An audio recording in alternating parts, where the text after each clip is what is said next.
Bonjour, je suis Olivier Ritt, le directeur du Gérontopole Sud. Je suis présent avec Sylviane Caillat, chef de projet RH à la direction des politiques régionales de santé de l'ARS et en charge du projet service sanitaire des étudiants en santé. Et on a le plaisir de vous accueillir dans ce webinaire estival pour vous apporter une information pratique et technique et une bonne nouvelle sur l'ouverture des terrains de services sanitaires au domaine pratique de la gérontologie. Nous allons avoir 3 parties dans ce webinaire.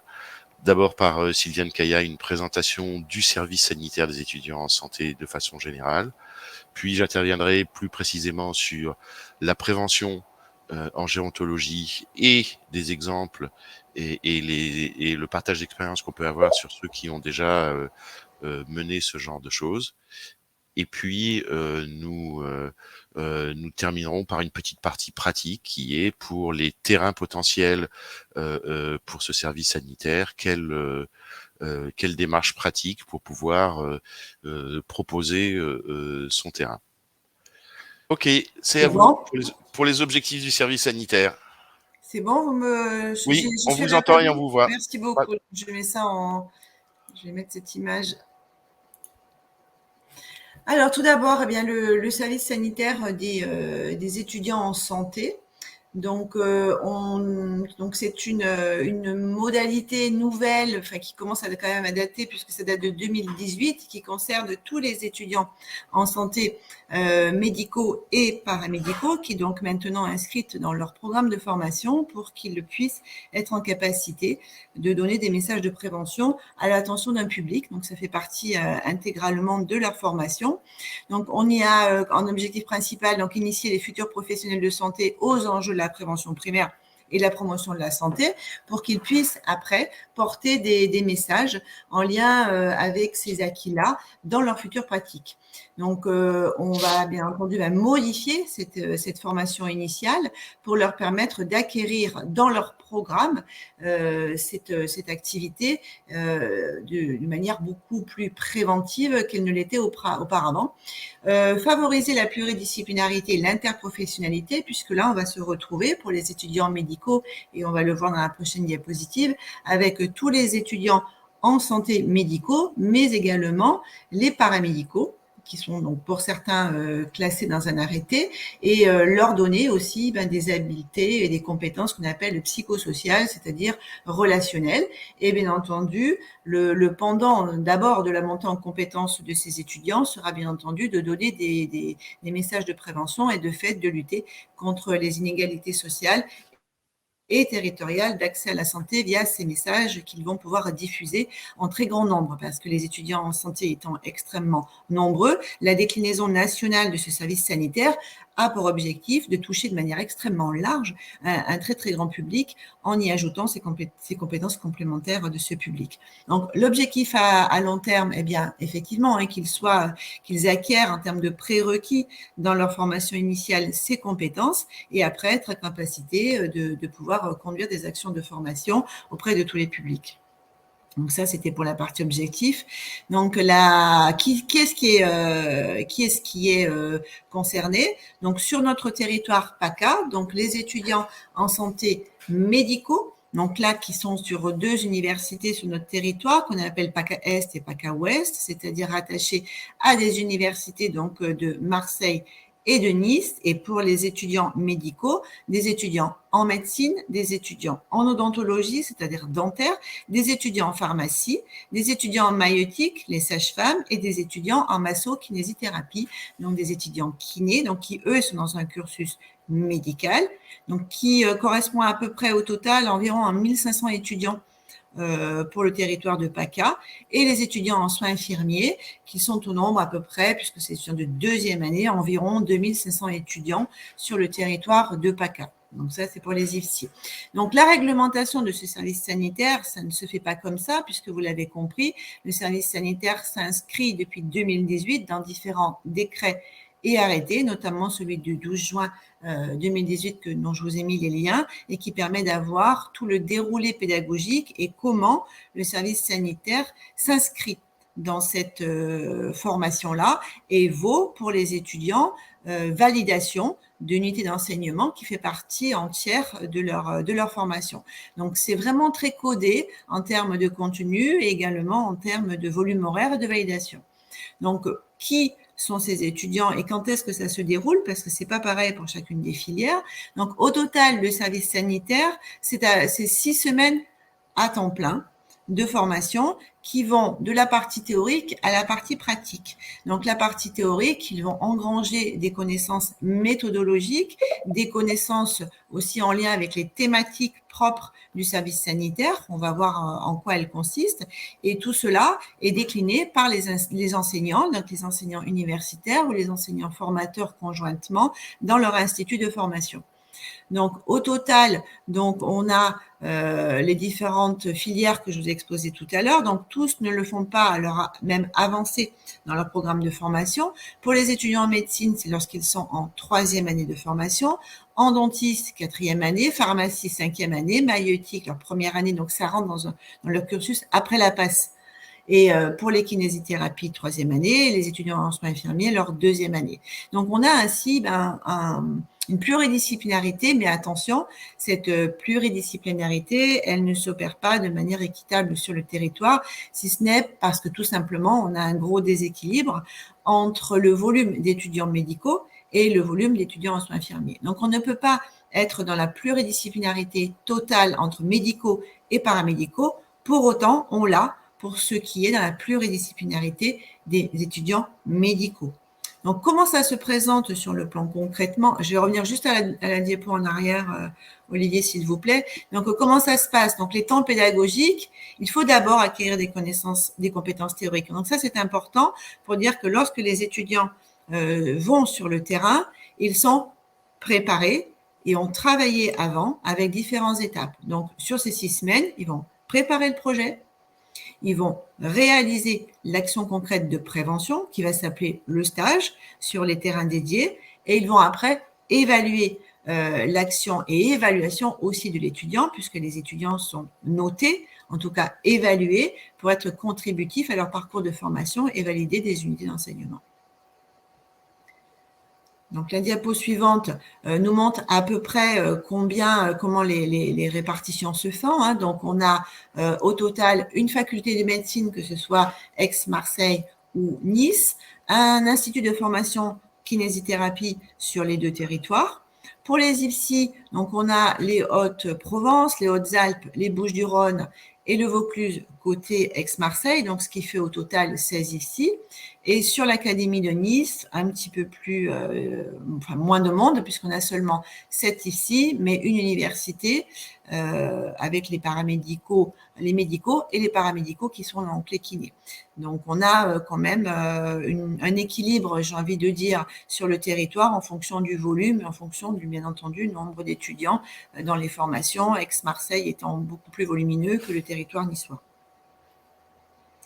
Donc, la diapo suivante nous permet de voir la répartition géographique dans ces instituts de formation hein, qui sont sur en jaune, eh bien vous avez PACA Est et en bleu l'autre territoire et la répartition sur les territoires et à savoir que les territoires alpins sont couverts par Briançon, Digne et Gap et Bouches-du-Rhône monte jusqu'à Arles et va jusqu'à Martigues et après le territoire côté niçois va de la Gaude jusqu'à Cannes, Nice et jusqu'à Menton, à savoir qu'on cite le territoire de Monaco qui a aussi du service sanitaire mais qui n'est pas dans le périmètre PACA, mais on a pour habitude de les évoquer parce qu'ils sont sous le coup de la même réglementation.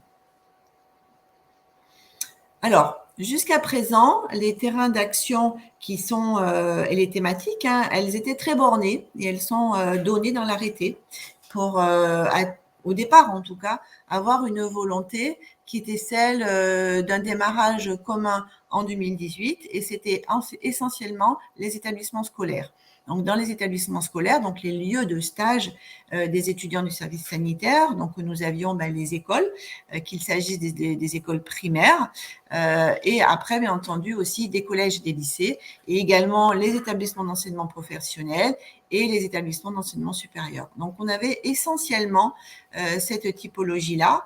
La crise sanitaire arrivant, les étudiants se sont vus, en tout cas pour l'année 2018-2019, première année service sanitaire, réalisé du début jusqu'à la fin dans de bonnes conditions, ce service sanitaire qui a démarré à la rentrée. L'année 2019-2020, bien entendu, a été une année blanche, donc même les étudiants ont débuté les apports théoriques, mais compte tenu des situations de confinement et d'arrêt total des formations pratiques, entre guillemets, au 17 mars 2020, n'ont pu réaliser le service sanitaire sur le terrain. L'année dernière a été une formation, un service sanitaire aménagé, puisqu'effectivement la crise sanitaire a fortement impacté les établissements scolaires dans l'accueil des étudiants sur leur terrain de stage. Et c'est là qu'on a vu aussi d'autres partenaires pouvoir arriver. Les étudiants ont été sollicités pour participer à la crise Covid, participer en centre de vaccination en tant que médiateur de lutte anti-Covid parfois aussi, et du coup ont pu faire valoir ces engagements-là dans le cadre du service sanitaire. Donc ils se sont enrichis de nouvelles expertises, j'ai envie de dire un peu contraintes, et surtout avec des portes qui se sont fermées au regard d'établissements qui ne pouvaient plus les accueillir, et ont fait preuve avec leurs équipes enseignantes sur le plan universitaire et formateur ici, d'énormément de courage. Je crois que c'est le seul mot qui me vient vraiment à l'esprit, et bien entendu d'innovation de la part de ceux qui les ont accueillis. Et ressorti aussi de nouvelles thématiques et de nouveaux besoins. Donc, ces thématiques-là, dans les perspectives 2021, on a vu arriver de l'appariement un peu, j'ai envie de dire, de gré à gré, avec des structures médico-sociales, avec des infirmiers libéraux, avec d'autres structures qui, du coup, répondaient à un vrai besoin aussi de territoire que le texte permet. C'est-à-dire que pour l'instant, on était resté réducteur sur les thèmes et sur les lieux. On a maintenant la nécessité d'élargir, et c'est ce que je vous propose aussi à travers la mise en place des activités avec le Gérontopole.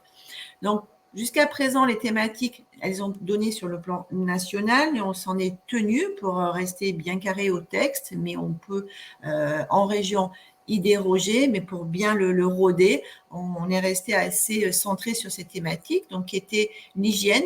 Donc, dans l'hygiène, on avait l'hygiène alimentaire, l'hygiène bucco-dentaire, on avait l'activité physique, on avait les addictions, donc qu'il s'agisse des addictions alcool, tabac, usage de drogue illicite, mais également est arrivé très rapidement les addictions aux écrans, aux jeux en ligne, etc. Donc surtout chez des publics, je vous le rappelle, qui initialement étaient des élèves ou des collégiens et des lycéens. Donc bien entendu, cette thématique, enfin toutes celles que je viens de vous énumérer, semblait extrêmement pertinente. L'éducation à la sexualité, avec la prévention des infections sexuellement transmissibles et la contraception, bien entendu un sujet extrêmement délicat qui a fait l'objet d'un très gros investissement. L'éducation nationale pour donner les bons messages par des jeunes, souvent à des jeunes guère plus âgés qu'eux, et savoir comment avoir une bonne posture quand on s'adressait à ces jeunes publics mineurs. Donc il y avait une thématique qui était possible, mais elle n'a pas été mobilisée sur notre région, qui était la prévention des infections et l'antibiorésistance. Et c'est vrai que du coup, la crise Covid est arrivée, sur laquelle on a pu mettre la thématique hygiène, avec hygiène des mains, vaccination. Et les étudiants ont pu la réinvestir de manière un petit peu tronquée dans sa philosophie initiale sur cette thématique-là.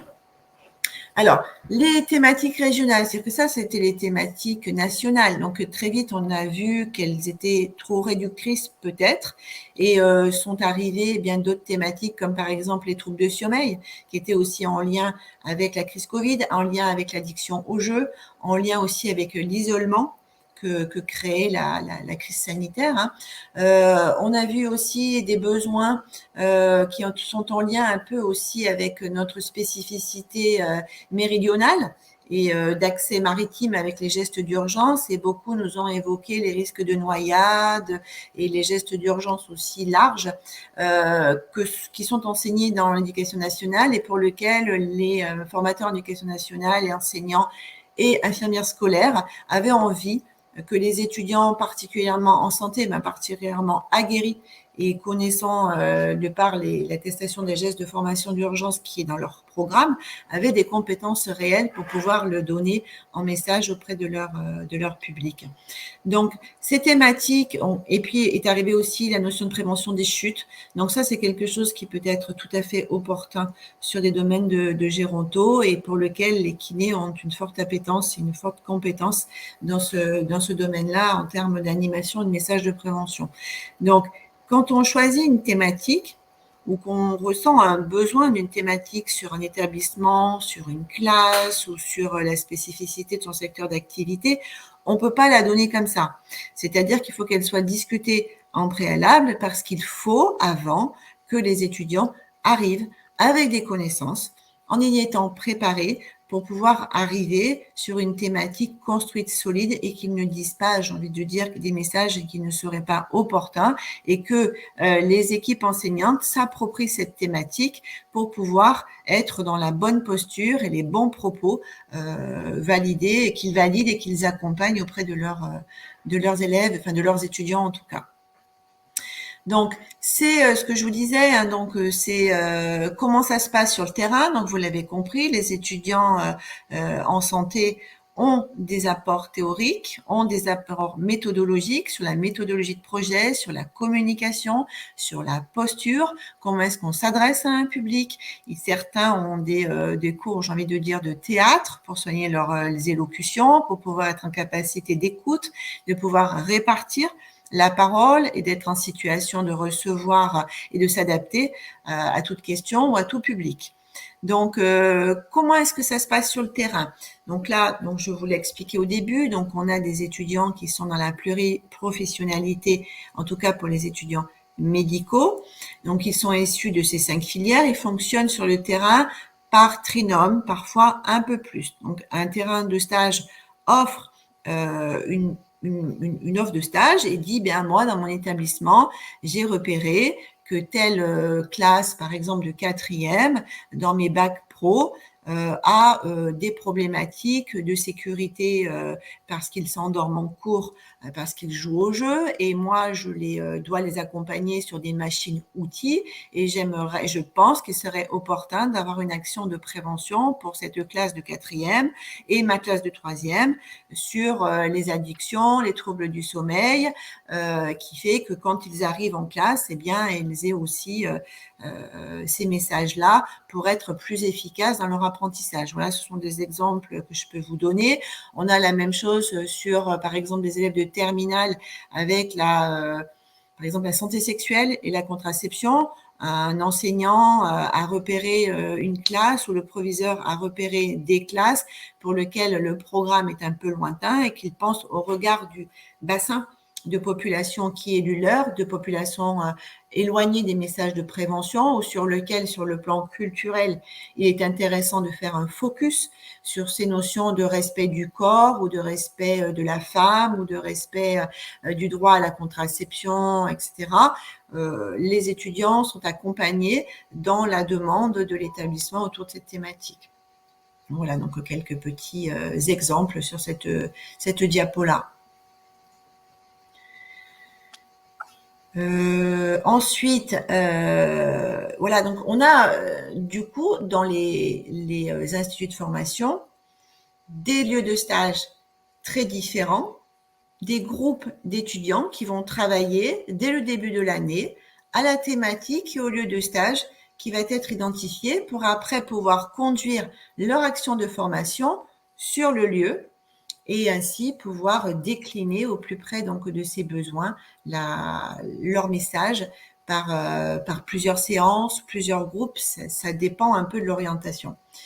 Alors, pourquoi l'ouvrir au secteur médico-social? Donc, il y a eu déjà des expériences sur le secteur médico-social dans des EHPAD, notamment puisque les étudiants médicaux et surtout paramédicaux font des stages auprès donc des seniors, souvent dans des situations de dépendance et qui donnaient de cette image, en tout cas de la personne âgée, quelque chose qui pouvait être mieux apprécié et via le service sanitaire.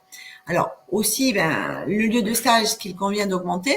Donc l'éducation nationale s'est retrouvée à bout de souffle, il ne faut pas le cacher, avec de très grosses pressions sur les infirmières scolaires qui s'occupaient de ce service sanitaire et de donner ces lieux aux instituts de formation et qui se sont vus complètement submergés dans les établissements pour gérer déjà l'enseignement classique, avec en plus les quotas des étudiants médicaux et paramédicaux qui augmentent pour répondre aux besoins de la population et des besoins de formation. De plus, ces étudiants ont vraiment besoin de monter en compétences et de toucher non seulement les jeunes et les enfants, mais vraiment d'aller auprès d'autres populations.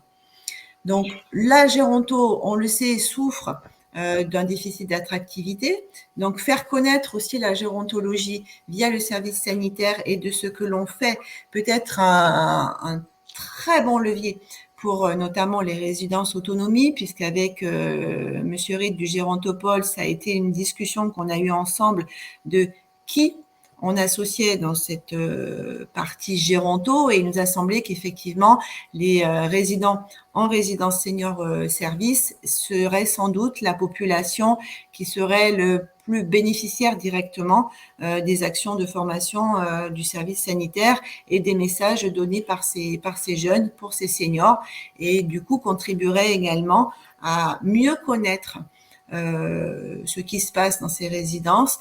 Donc, on a vu toute l'impact de la crise Covid sur les seniors, l'isolement, les difficultés que vous avez vécues de manière dramatique avec tous les décès qu'il y a eu en 2020 auprès de ces personnes âgées et qui ont mis en lumière toutes ces difficultés, toute l'attractivité, les difficultés d'isolement que vous avez vécues.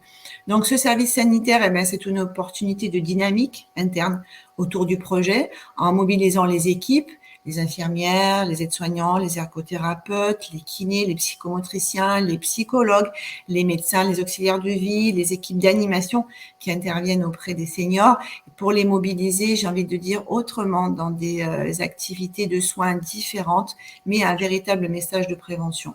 Donc, bien entendu, ça couvre de nouveaux besoins de santé de la population et peut répondre en toute partie à ce que je viens de vous expliquer par rapport à cette capacité qu'ont les étudiants à pouvoir être polyvalents, monter en compétences et rencontrer ces seniors. Nous, ça nous a semblé fondamental. Alors, comment ça se passe? En première phase, d'abord, il faut recenser les ressources. Donc, recenser l'offre de stage. Donc, lorsqu'un lieu est intéressé pour recevoir des étudiants et s'inscrire dans cette dynamique du service sanitaire, il a tout déjà besoin de recenser les établissements qui seraient prêts à se proposer pour accueillir des étudiants. Donc, on a la possibilité, donc on a deux modalités d'inscription de l'offre en fonction des territoires. Donc, on met en place à titre expérimental avec l'éducation nationale, les instituts de formation et l'université 06 83, la plateforme nationale.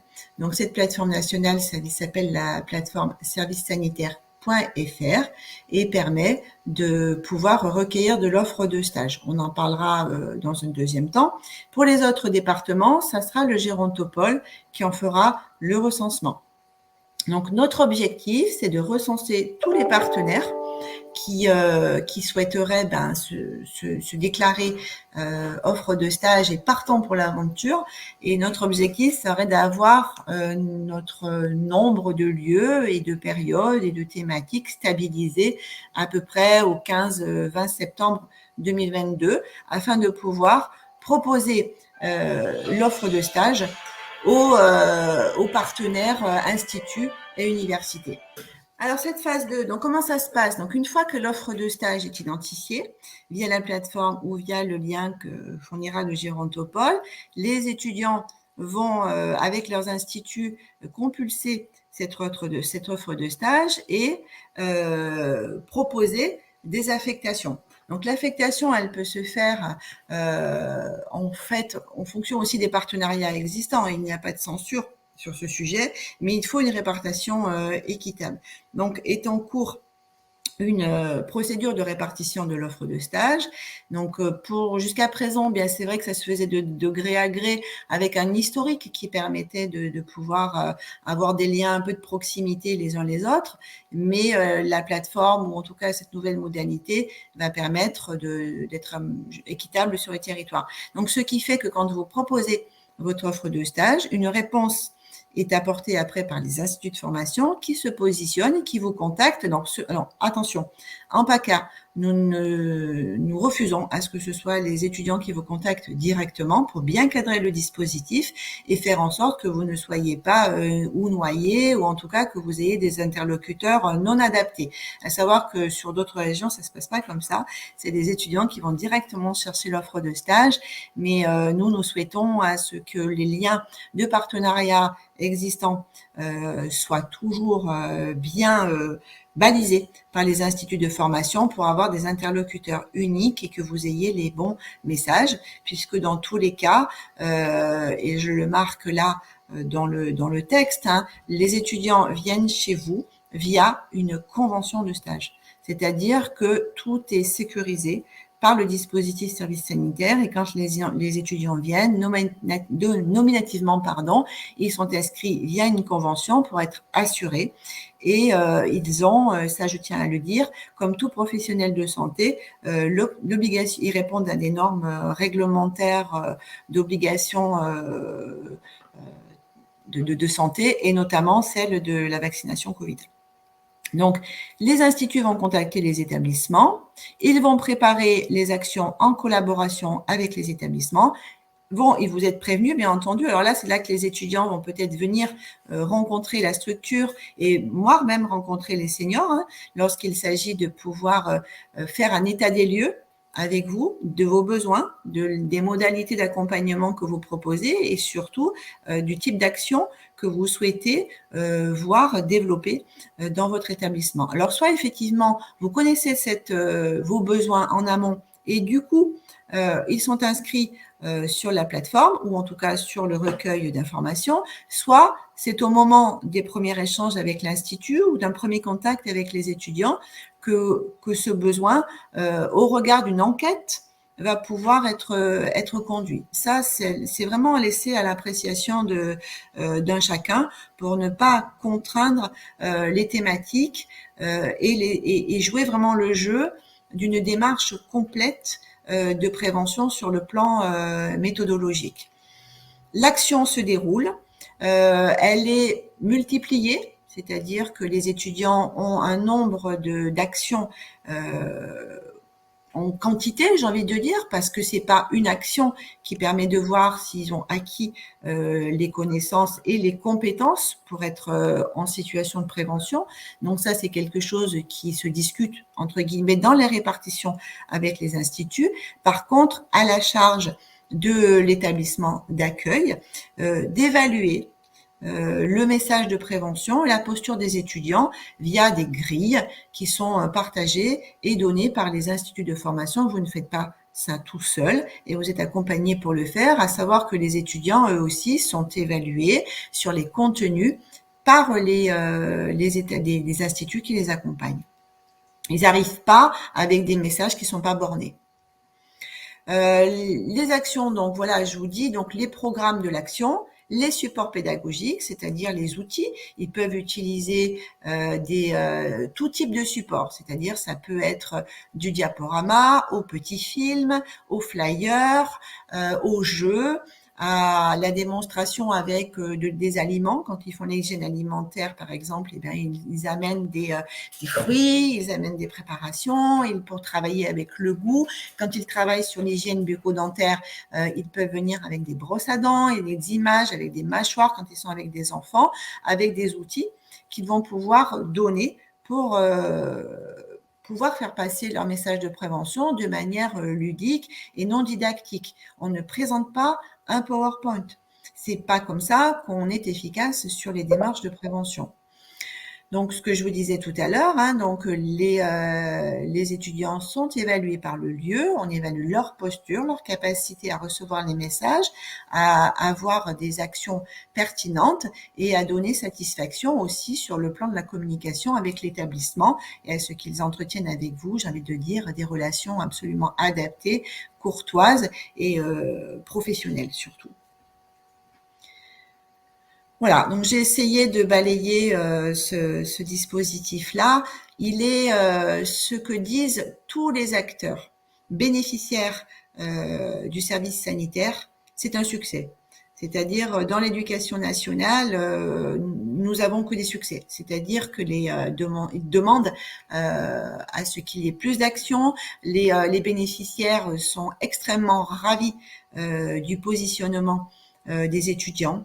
Il y a une vraie dynamique, vous apportez un vent de fraîcheur, j'ai envie de dire, avec ces jeunes qui vont à la rencontre d'autres jeunes pour l'instant, mais pour tout ce qu'on a eu en retour avec Olivier Ritt sur le gérontopole, puisqu'on avait fait une petite enquête déjà préalable, c'est vraiment très bénéfique. Et on a des interventions d'extrême qualité, des supports extrêmement pertinents, un engagement et des liens avec les instituts de formation et les équipes encadrantes des IFSI, salués de leur disponibilité et de leur professionnalisme. Un très gros engagement des équipes encadrantes.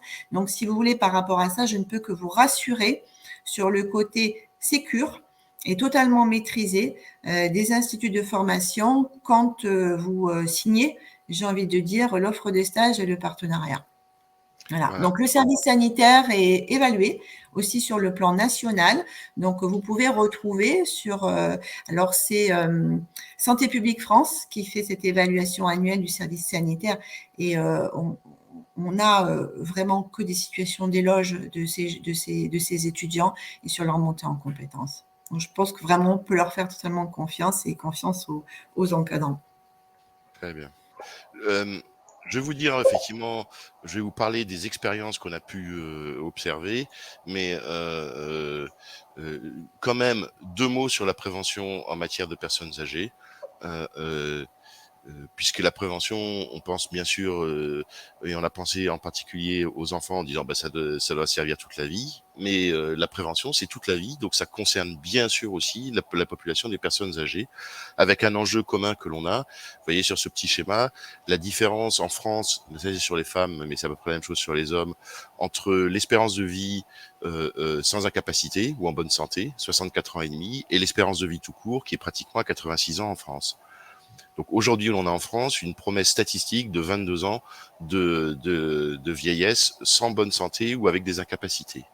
Et c'est pas une fatalité, puisque bien sûr, évidemment, on pense aux pays scandinaves, la Suède fait mieux et cet écart est beaucoup plus bas, mais l'Espagne aussi. Donc on doit être capable de faire des choses. Et la différence essentielle entre notre pays et les autres, eh bien, c'est lié à la prévention tout au long de la vie. Euh, Juste un petit message, c'est celui de l'OMS, pour dire effectivement que les personnes âgées ont le droit aussi aux services de santé et au traitement. Vous voyez là, c'est le graphique qui montre qu'il y a plus de 140 études scientifiques validées qui montrent le préjudice que l'on a quand on a quand on fait de l'agisme et que l'on a effectivement des préjugés liés à l'âge. Et donc, par exemple, le préjugé que les personnes sont trop âgées pour pouvoir bénéficier de soins ou de prévention, eh bien, entraîne des conséquences graves, puisque effectivement, l'ensemble des éléments liés à l'agisme, c'est à peu près 7 années d'espérance de vie en moins. On a en France et des enjeux de santé publique auprès des personnes âgées et déjà du matériel, des possibilités d'agir et de porter ce message. Par exemple, sur l'hygiène bucco-dentaire, 56% des résidents en maison de retraite et 42% des seniors vivant à domicile affirment avoir perdu presque toutes leurs dents ou presque. Ça, c'était Santé publique France. Donc, il y a des campagnes possibles, des choses à faire. C'est vrai sur l'hygiène bucco-dentaire, c'est vrai sur l'ostéoporose.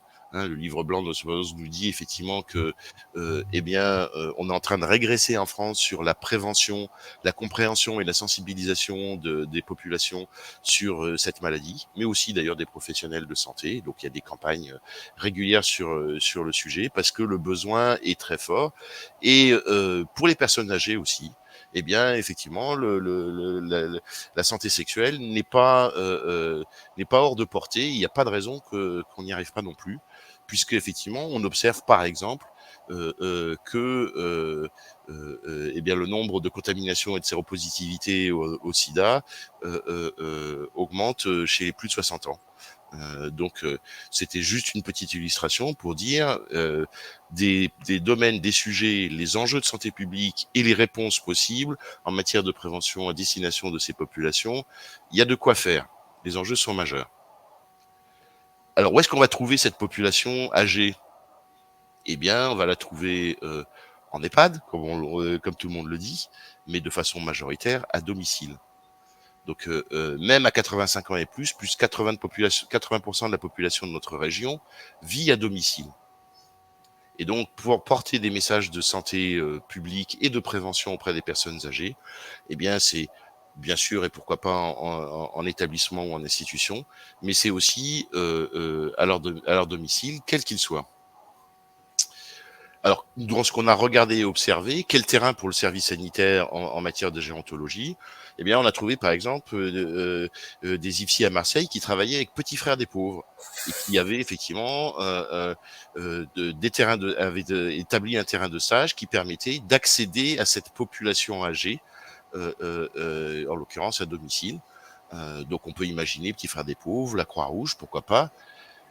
Bien sûr, du fait souvent des liens habituels et en particulier des IFSI avec leur proximité, il y a eu et il y a des actions des terrains de stage services sanitaires en EHPAD qui nécessite de la part de l'EHPAD, et c'est souvent l'IDEC en fait qui s'y colle, la capacité à sélectionner les résidents qui sont pertinents et adaptés à une opération ou une intervention de ce type. Mais dans le fond, euh, euh, entre le domicile et la capacité, j'allais dire matérielle ou logistique, d'accéder à cette population, de s'organiser, d'avoir une salle, de pouvoir planifier des séances, eh bien, il s'avère que les résidences seniors sont, alors autonomie ou service, hein, sont des bons lieux puisque les messages de prévention y sont importants et on sait que les équipes y ont beaucoup de sensibilité et que ça permet effectivement de développer ces actions. C'est ce qu'a fait par exemple Pays de Loire dès 2019 et qui a mené effectivement des opérations et accompagné de l'organisation de stages dans ce type de lieu. Et on a tiré effectivement de leur retour d'expérience quelques éléments que je vous livre maintenant. Alors, de fait, chez eux, ça s'est passé comme ça. D'abord, effectivement, ou plutôt après, effectivement, la partie formation théorique menée par la faculté ou les établissements ou les instituts. Et bien, il y a eu des temps de rencontre, visite de la structure, échange avec les résidents, le point sur les attentes de ces petits groupes qui étaient entre 3 et 5 chez eux, auprès de leur terrain de stage tel qu'il avait été identifié et convenu. Ils ont construit des séances. Ils ont sollicité pour ça d'ailleurs de façon complémentaire de l'expertise auprès de leur CODES, auprès de leur gérontopôle, auprès des centres de prévention, et puis en premier lieu et surtout auprès de leurs référents de proximité au sein de leur terrain de stage pour savoir, y compris tout bêtement, parce que c'est des apprentissages qui font partie de la prévention, quel type de population, quelle sensibilité, quelle est la bonne façon de les toucher et de faire passer nos messages. Et là, pour ça, le référent du terrain de stage, il est majeur puisqu'il connaît les codes, les usages et les bonnes façons de faire. En moyenne, sur ce qu'on a observé, ils ont réalisé 3 interventions d'1h30 à 2 heures. L'idée est de dire si je prépare effectivement un jeu, une animation, une action de prévention, c'est bien de pouvoir la refaire plusieurs fois. C'est pas toujours facile en EHPAD et donc c'est parfois un objet de frustration pour les équipes étudiantes et pédagogiques. On s'est donné beaucoup de mal et on l'a fait qu'une seule fois. Donc l'idéal est de pouvoir faire plusieurs fois, y compris en recrutant, pourquoi pas, ou en offrant cette possibilité à l'extérieur de l'établissement sur une population de ville qui serait intéressée ou sensibilisée au sujet. Euh, euh, Ils ont eu, selon les circonstances, des groupes de participants qui allaient de 4 à 20 personnes. Et là aussi, c'est le bon sens et l'expérience, en particulier des terrains de stage, qui peut les aider à gérer ce genre de choses. Quel retour les étudiants ont donné de ces expérimentations? Eh bien, initialement, ils étaient très inquiets d'aller dans ces résidences et de rencontrer un public âgé. Et ils avaient même parfois des réticences. Il s'avère effectivement que l'accompagnement et l'accueil dans les structures a été l'occasion d'une réassurance sur vous êtes bienvenus, on est très intéressé par ce que vous allez faire et ça va pouvoir se mener de bonne manière. Et au final, les bilans sont extrêmement positifs, qui soulignent effectivement l'intérêt et l'importance de découvrir la personne âgée et donc de faire fi des préjugés. Cette dimension intergénérationnelle est un enrichissement réciproque et cette idée que les actions sont utiles par cette proximité et cette relation humaine qui est le sens même du service sanitaire, mettre en situation auprès de bénéficiaires des jeunes professionnels dans le domaine de la prévention. Qu'est-ce qu'ils en disent? Ça, c'est quelques verbatims hein, des étudiants. On a appris plus qu'en stage humainement. Ça faisait bien de s'adresser à eux en dehors des questions d'antécédents médicaux. J'ai beaucoup aimé ces moments de discussion. On n'est pas attiré par la gériatrie. D'habitude, on ne voit les vieux qu'à l'hôpital. On a vu autre chose que les personnes dépendantes. C'est bien cette idée que mettre les professionnels de santé en relation avec la population, pas spécialement dans une relation soignant-soigné curative, mais de les mettre dans des situations de prévention, ça a eu énormément d'effets. Ce qu'ont dit les établissements, là, j'ai repris deux retours d'établissements lors des évaluations, et ben c'est sûr que bénéficier d'une équipe d'étudiants qui a été encadrée et préparée par leurs enseignants sur un sujet de prévention, et ben c'est sûr qu'on a le beurre et l'argent du beurre, on a la compétence et on a le dynamisme de ces équipes. Ce qu'on observe dans ce qui a pu se passer, les points clés, c'est le contact direct équipe enseignante et terrain de stage et la proximité. On aura nous tendance du coup à conseiller à ce que les instituts et les facultés choisissent les terrains de stage qui sont les plus proches d'eux ou de leurs étudiants, puisqu'ils reçoivent des étudiants parfois comme toutes les facultés de toute la région. Et donc choisir la proximité et faciliter le dialogue au préalable, eh bien, c'est ce qui fait que ça marche le mieux, avec la concertation avec l'équipe pédagogique, sur le planning et l'organisation matérielle. Ayez en tête, terrain de stage possible, que les instituts et facultés ont des contraintes extrêmement fortes dans la mise en œuvre de leur maquette pédagogique et que donc, très vraisemblablement, elles vous laisseront pas le choix ou elles-mêmes n'auront pas le choix sur les dates. Il y a beaucoup d'instituts qui les font en février ou en mars pour les deuxièmes années les deuxièmes années d'infirmière et qu'elles auront honnêtement pas beaucoup de marge de manœuvre sur le moment où le faire. D'où l'intérêt de planifier et d'anticiper les choses pour que tout le monde soit en phase. Dans les sujets qui ont été traités, on relève des thèmes comme l'activité physique, la prévention des chutes, le sommeil, qui est très important pour les personnes âgées, l'automédication.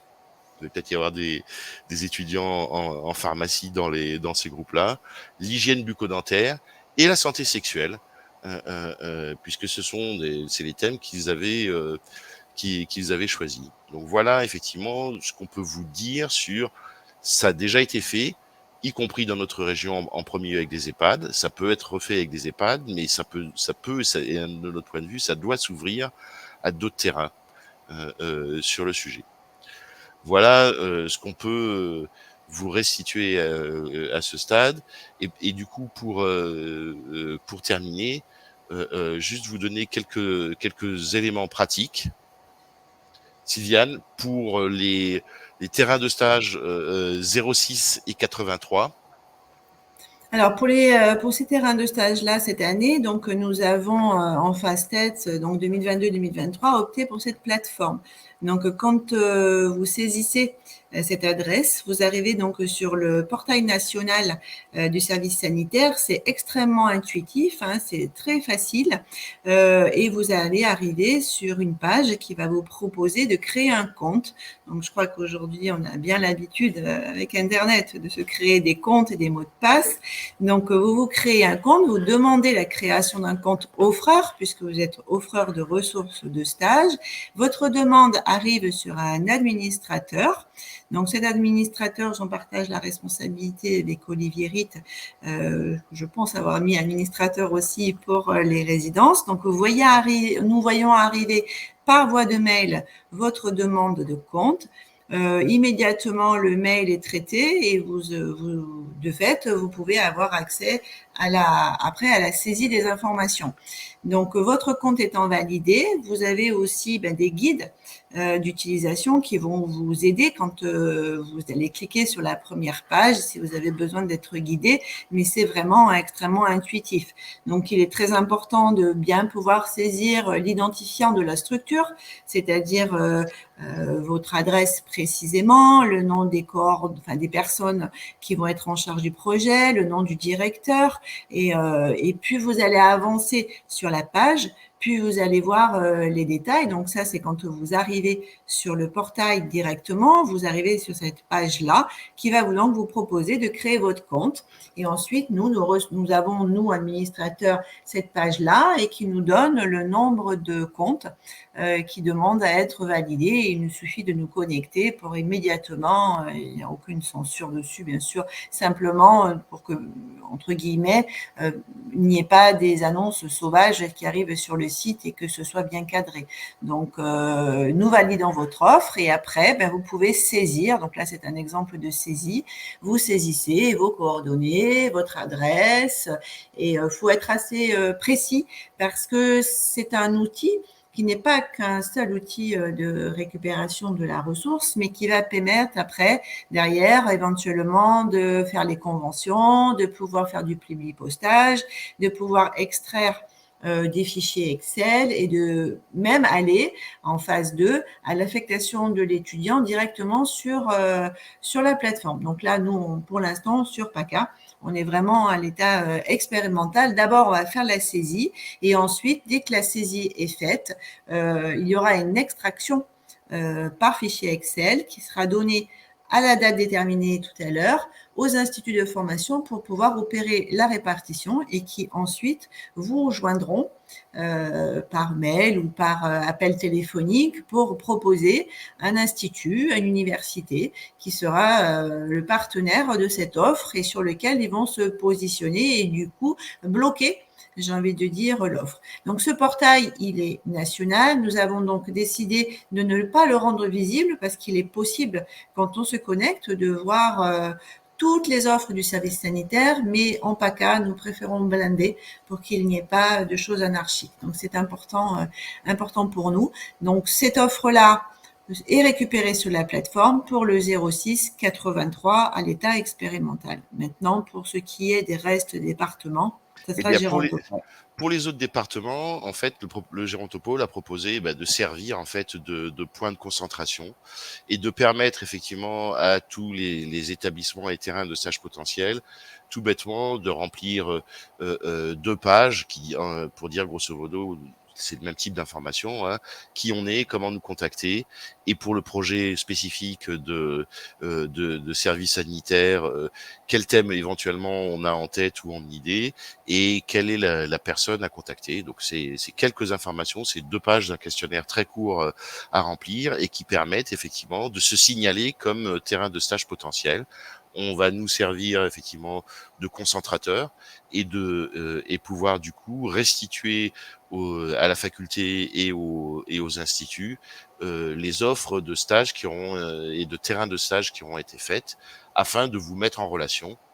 Et une fois de plus, c'est après la relation directe entre les instituts et les terrains de stage qui fait le succès des choses. Donc nous, on n'aura pas d'autre rôle que de collecter les candidats et les transmettre aux instituts et à la faculté pour pouvoir leur ouvrir et leur donner de nouveaux terrains de stage et ouvrir cette voie de la géronto et de la prévention du service sanitaire.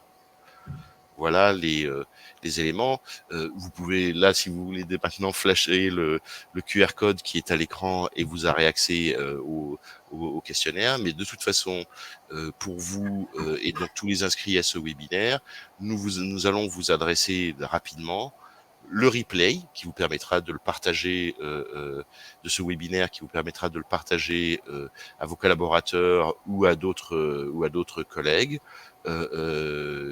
Les liens vers la plateforme pour le 06 83 et vers ce formulaire de recueil d'offres de stage ou de terrain pour les autres.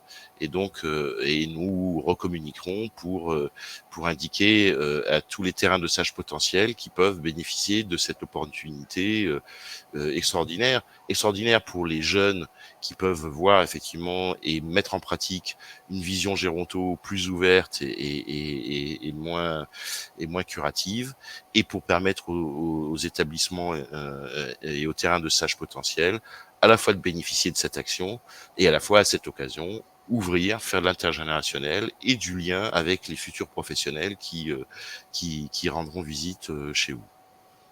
Voilà, on a fait le tour de cette vision technique et de ce potentiel. Une fois de plus, les instituts et la faculté a besoin d'anticiper assez fortement.